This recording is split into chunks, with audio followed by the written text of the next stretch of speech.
Čauky ľudia, moje meno je Majo a ja vás vítam pri dnešnom novom tutoriáli, ktoré bude z toho, ako si nainštalovať GTA 5 online. Takže, čo k tomu budeme potrebovať? Budeme potrebovať k tomu tieto dva linky. V prvom rade mi treba tento link a to je stiahnuť si tento program, ktorý sa volá Mega. Ja ho mám vypnutý a mám ho, no vlastne, a ja som cez to tiež stiahoval, keďže cez internet takú veľkú hru ako je GTA opäť nemôžete stiahovať. Tá stránka to vlastne nedovolí, musíte mať stiahnutý túto ich aplikáciu. A to si tiež ukážeme. Takže, aplikáciu máme aj nainštalovanú, vy si ju stiahnete a nainštalujete. Keď to máte nainštalované, môžete to vypnúť a pôjdete na túto stránku. Link na túto stránku, vlastne dávam rovno na GTAčko, máte v popisku videa a je to vlastne tu na. Otvoríte si vlastne už tento link vám ja dám do popisku videa aj s GTAčkom. A čo tu máme? Máme tu trailer, fotku, nejakú reklamu. A tu sú nejaké tie minimálne požiadavky. Mne to na notebooku pustilo. Sice mi to spadlo po 10 minútoch hry, mi to spadlo, ale tak väčšina z vás asi bude hrať na počítači, nie na notebooku. Takže tu máme túto vlastne hru, kde sa to stiahuje. Takže musíte kliknúť na tento link, vidíte, že tu je to Mega napísané, čiže vlastne sa to bude stiahovať cez tú aplikáciu. A má to 59 GB, čo je dosť dlho. Ja som to stiahoval asi skoro týždeň, keďže môj internet je pomalý a ešte tá aplikácia vlastne obmedzuje rýchlosť toho stiahovania asi, keďže mal by som nejaké 3 MB stiahovať a stiahoval som pol MB. Takže, ale to nevadí. Takže vidíte, že tu je tiež napísané, že je to dôležité, že nemôžete stiahovať cez vlastne prehliadač, ale musíte cez tú aplikáciu Mega. Takže ako to nainštalujeme, to si povieme, a ako si budeme hrať online, si to povieme tiež. Takže jednoducho si to takto otvoríte link.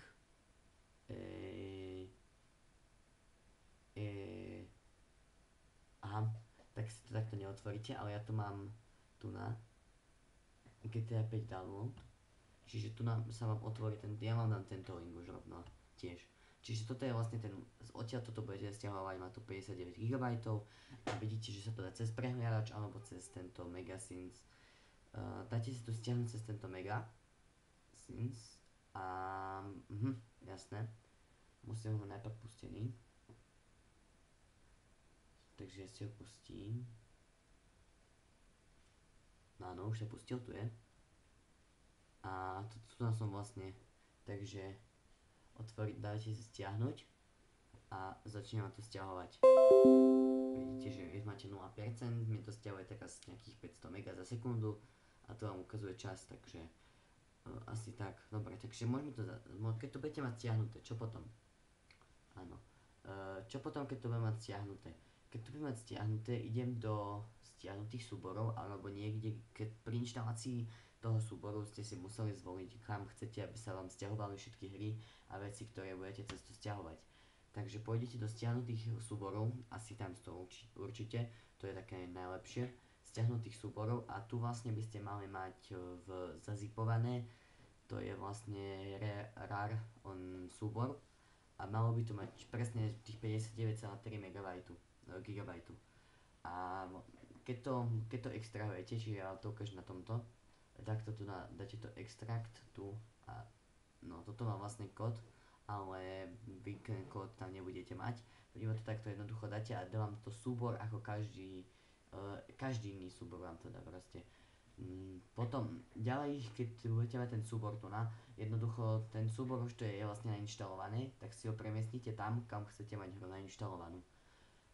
Ja som si to presúval tu som si vytvoril zložku Games a tu na GTA 5. Keď budem mať tento súbor, vlastne datý kam to chcete, aby sa vám to všetko ukladalo a tieto veci. Keď to máte presunuté z stiahnutých súborov, to môžete vymazať, lebo to zabera zbytočne miesta. A kam to bolo v C-čku Games. Áno, čiže potom, čo mi bude trvať ďalej?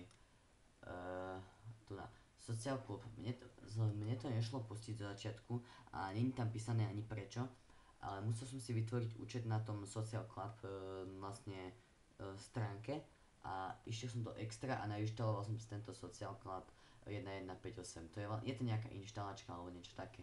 Takže, a potom sa mi to spustilo. Čo urobíme ďalej? Ďalej si nájdeme vec, ktorá sa volá toto tu na. Takýto launcher, je to aplikácia, má to 500 MB, má to takýto zaujímavý obrazok. No, tu takéto niečo. Takto to nejako vyzerá. Takže ten si jednoducho, keď chcete hrať, iba spustíte ako správca a môžete hrať. Čo máme ďalej? Takže keď to chceme hrať online, tak by sme to mali urobiť tak, že si vypnem Steam. Keď to chceme hrať online, mali by sme si pustiť, ako ináč mi to nešlo bez toho.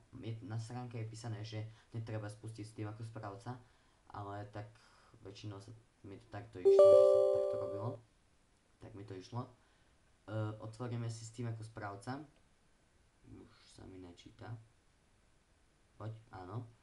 Steam sa mi načíta za 3, 2, 1, áno, tu je. Takže Steam mám načítaný a môžem sa vrátiť znova ku tomu launcheru. Takže znova si spustíte iba launcher a spustíte to ako správca. Na začiatku máte tutoriál, ktorý vám vlastne ukazuje, ako sa čo hrá a ako tak. Takže ten si musíte prejsť a keď už budete mať odomknutý voľný svet, vtedy sa vám to už bude, keď budete mať odomknutý voľný svet, stlačíte F9. Áno, F9 a tam si vlastne určite, môžete tam zmeniť meno a takéto veci, ale musíte mať ešte, tam vlastne si môžete pozývať priateľov do hry cez Steam. Takže tak. Takže toto by bolo pre dnešný videjko všetko. Ak sa vám video páčilo, nezabudnite aj like. Po prípade, keď vám niečo nefungovalo, tak mi napíšte do komentárov, určite rád vám poradím. A ja sa s vami lúčim, čau.